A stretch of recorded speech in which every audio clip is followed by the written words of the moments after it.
This is M. Goldman, Living My Life, Chapter 4. The 11th of November was approaching, the anniversary of the Chicago martyrdoms. Sasha and I were busy with preparations for the great event of much significance to us. Cooper Union had been secured for the commemoration. The meeting was to be held jointly by anarchists and socialists, with the cooperation of advanced labor organizations. Every evening for several weeks, we visited various trade unions to invite them to participate. This involved short talks from the floor, which I made. I always went in trepidation. On previous occasions, as German and Jewish lectures, I had mustered up courage to ask questions, but every time I would experience a kind of sinking sensation. While I was listening to the speakers, the questions would formulate themselves easily enough, but the moment I got up on my feet, I would feel faint. Desperately, I would grip the chair in front of me, my heart throbbing, my knees trembling. Everything in the hall would turn hazy. Then I would become aware of my voice, far, far away, and finally I would sink back in my seat in a cold sweat. When I was first asked to make short speeches, I declined. I was sure I could never manage it, but most would accept no refusal, and the other comrades sustained him. For the cause, with capital C, I was told. One must be able to do everything, and I so eagerly wanted to serve the cause. My talks used to sound incoherent to me, full of repetitions, lacking in conviction, and always the dismal feeling of sinking would be upon me. I thought everyone must see my turmoil, but apparently no one did. Even Sasha often commented on my calm and self-control. I do not know whether it was due to my being a beginner, to my youth, or to my intense feeling for this martyred man, but I never once failed to interest the workers I had been sent to invite. At last, the long-awaited evening arrived, my first public meeting in memory of the martyred men. Since I had read the accounts in the Rochester papers of the impressive march to Waltham, the 5-mile line of workers who followed the great dead to their last resting place, and the large meetings that had since been held all over the world, I had ardently looked forward to being present at such an event. Now the moment had at last come. I went with Sasha to Cooper Union. We found the historic hall densely packed, but with our breath held high over our heads, we finally managed to get through. Even the platform was crowded. I was bewildered until I saw Most standing next to a man and a woman. His presence made me feel at ease. The Most descended then Most descended the platform, and everything else seemed blotted out.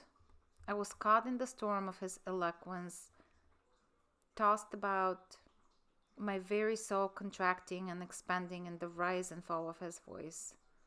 It was no longer a speech, it was thunder, interspersed with flashes of lightning.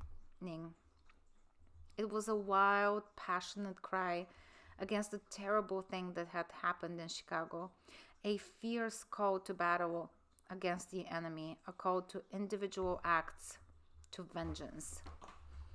The meeting was at an end. Sasha and I filed out with the rest. I could not speak. We walked on in silence. When we reached the house where I lived, my whole body began to shake, as in fever. An overpowering yearning possessed me, an unutterable desire to give myself to Sasha, to find relief in his arms from the refusal, a fearful tension of the evening.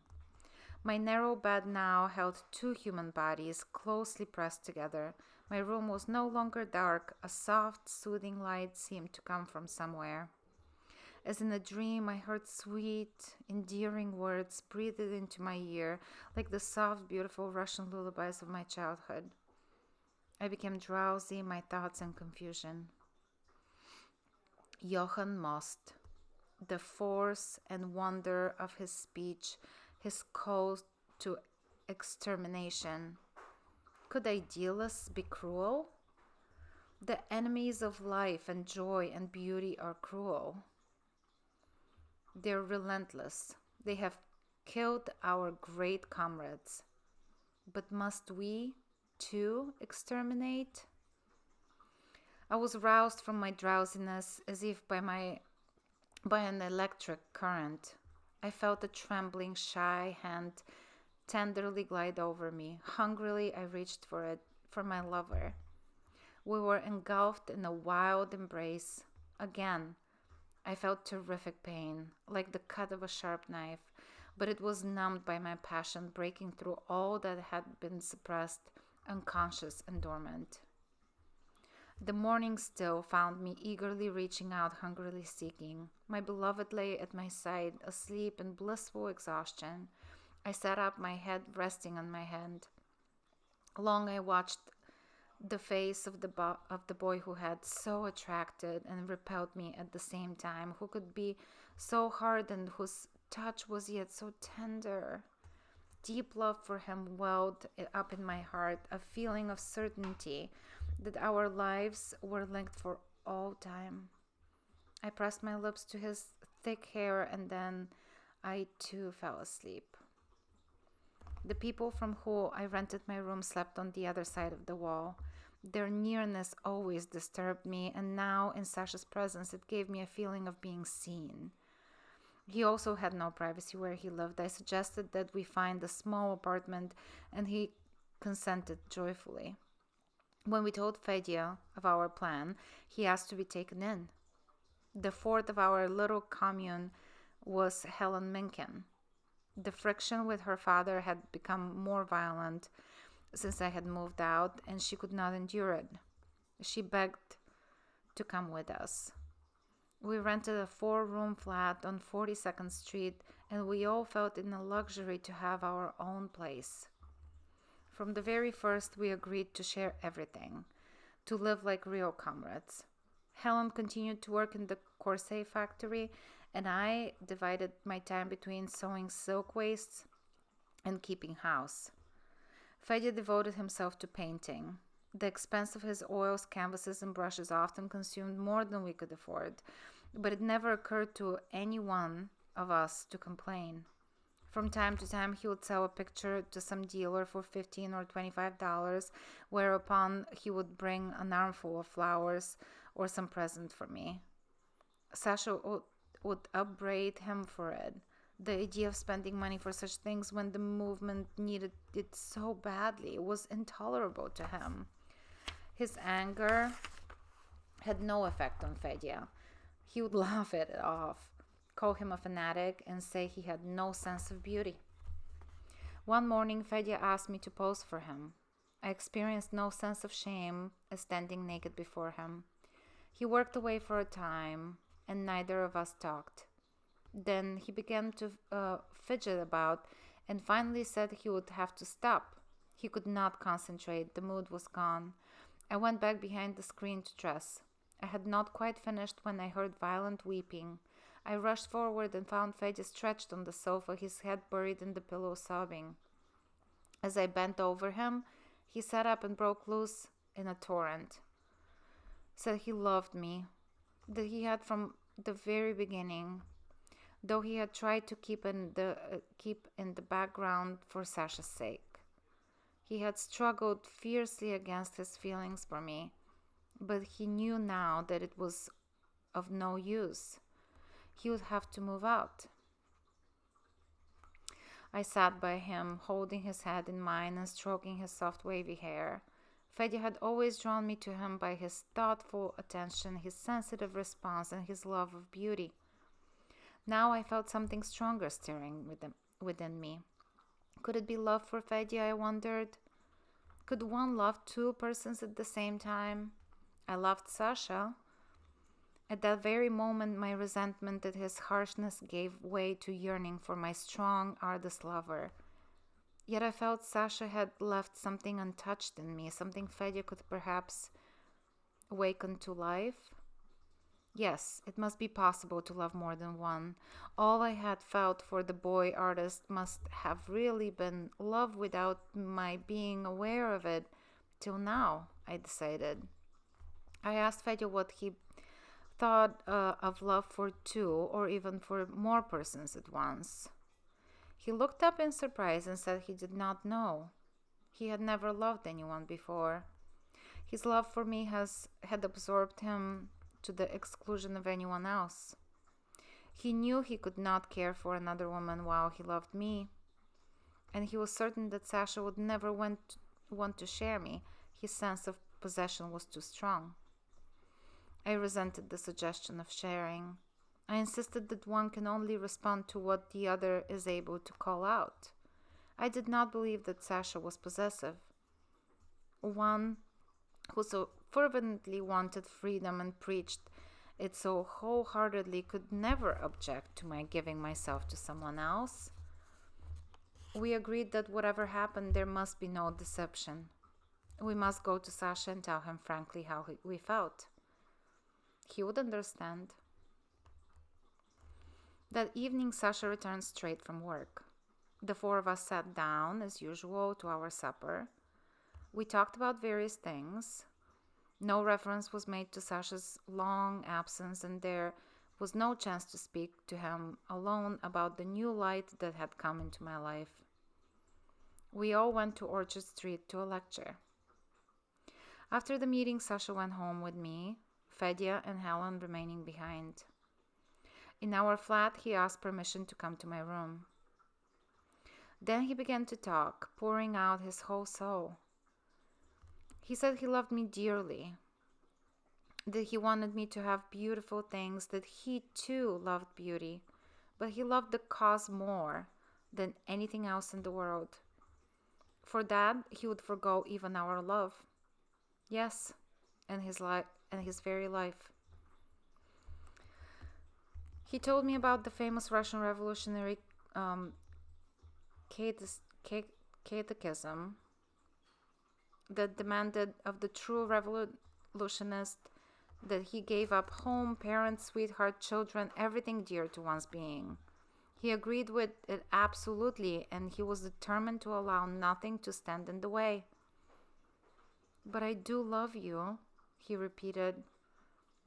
His insistency, his intensity, his uncompromising fervor irritated and yet drew me like a magnet.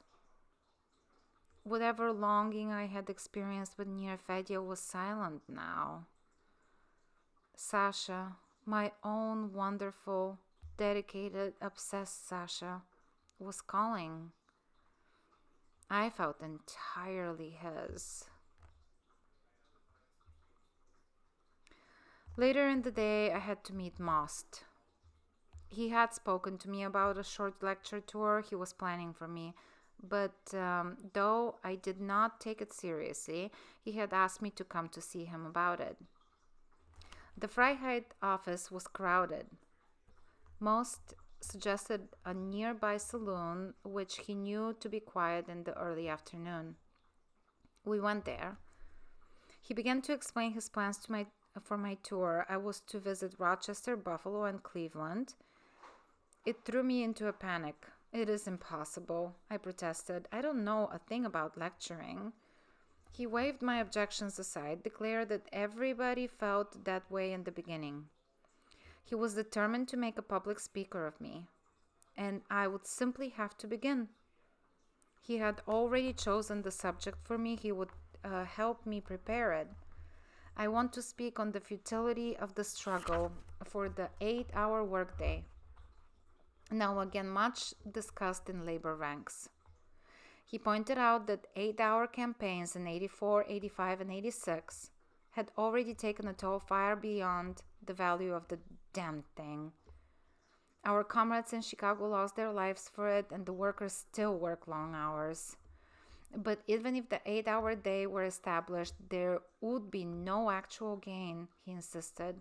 On the contrary, it would serve only to distract the masses from the real issue, the struggle against capitalism, against the wage system, for a new society. When I got home away from Moss's presence, I gained experienced the singing feeling that had come upon me when I had first tried to speak in public. I still had 3 weeks in which to read up, but I was sure I never could go through with it.